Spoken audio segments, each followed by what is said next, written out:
What's up? Welcome back to the Artie Lange Show. Like I said in the open, I'm real excited to have our first guest here, man. I said in the open 15 years, but time flies by, man. He was just telling me that he's been a guitarist in the Orman Brothers band, a guitarist, a writer, a singer since '89, man. So it's 24 years, and also his own band, Government Mule, just an amazing band. That's been going. How long has that been going on, Warren? Government Mule. 94. 94. We so started. That's 20 yeah. years already. It's unbelievable. Wow. So the great Warren Haynes is here. What's up?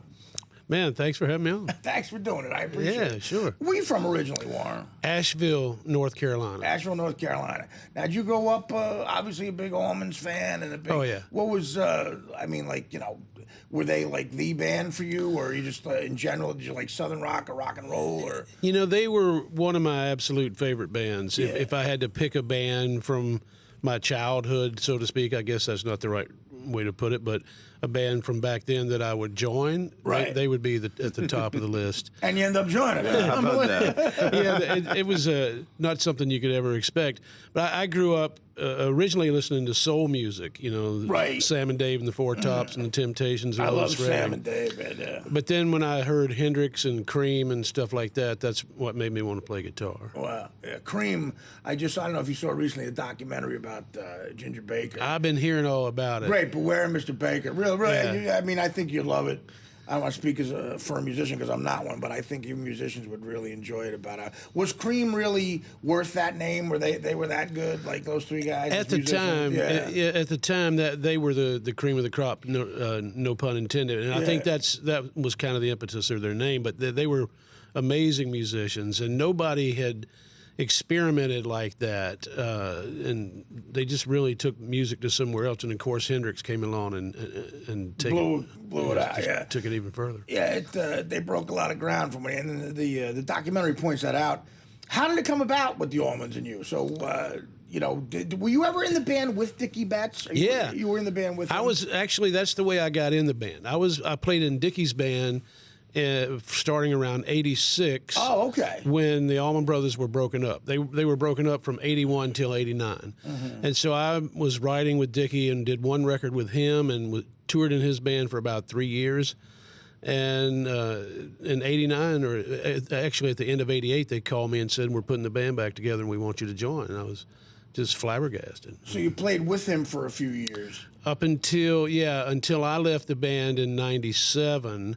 So I think Dickey and I, counting in his band, we played together for 12 years. And again, we're a guy with similar issues and stuff, and not to speak out of turn or anything, but just as a fan looking at it from that perspective, do you ever see a guy like just waste more talent than Dickey as far as drugs is concerned? I mean, do you think he's someone that in the end is sort of a tragic figure in a way, or? Well, I've seen a lot of that, in the music business. Unfortunately, it's just a fairly common thing. Yeah. I mean, do you think Dickey Betts is he disappointed in himself? You think in a way, or is it? I'm sure it's a complicated story. Yeah, I would never speak for him, right. and he, he's such an amazing stylist, and I was a huge fan from the time I was a really young guitar player.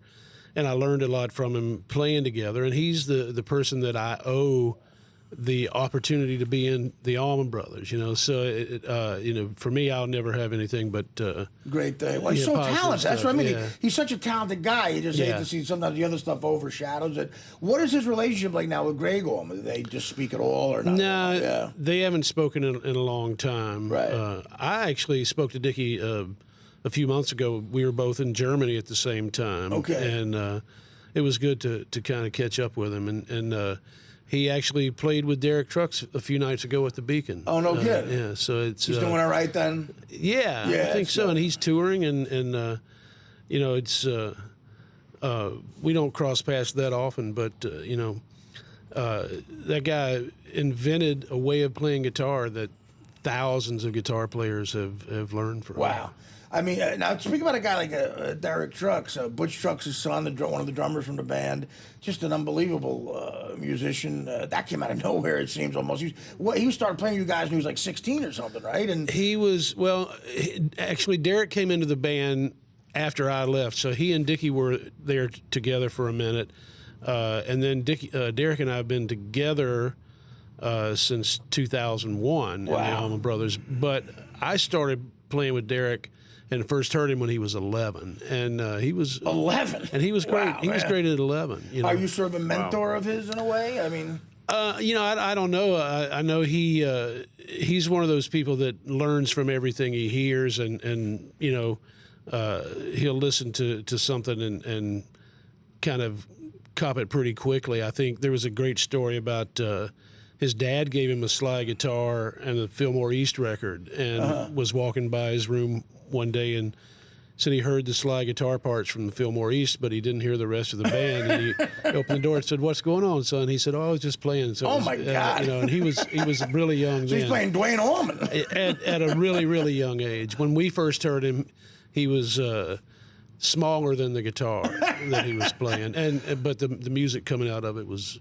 unbelievable. Now, Government Mule, what was the impetus for that? We had a lot of spare time because the Allman Brothers only play a small part of the year. Right. And so myself and Alan Woody, who was the bass player in Government Mule and the bass player in the Allman Brothers at that time, we started it as a side project to do something for fun. And we had no idea that it would kind of catch fire and turn it into its own thing. But it was a really fun project in the beginning and has remained that. We've never really tried to second guess what people expect of us. We just kind of do what we want to do, and we've been lucky that there's an audience for it. Yeah, it's big time, and it's still going strong. So that's what you're out promoting now is the new Government Mule record, Shout, comes out tomorrow. Right. How many albums have you done with them? This will be the 10th studio record. And it's kind of a culmination of everything that's led us up until this point, and it's kind of honoring the fact that next year is our 20th anniversary, which is really, really hard to believe. It is, right, man? And you said that the songs, it's not what you're playing tonight. It's not necessarily representative of the vibe of the record. This is just the stuff that you could play solo. I was looking at there's 11 songs on the new record, and there's only 3 of them that I can actually play without a band, and they're the more kind of balladic, mellow. I mean, they're not mellow on the record, but when I play them by myself, they kind of sound mellow. Yeah, well, I was listening. The sound check was beautiful, unreal, man. It was really gorgeous. Well, you write great ballads.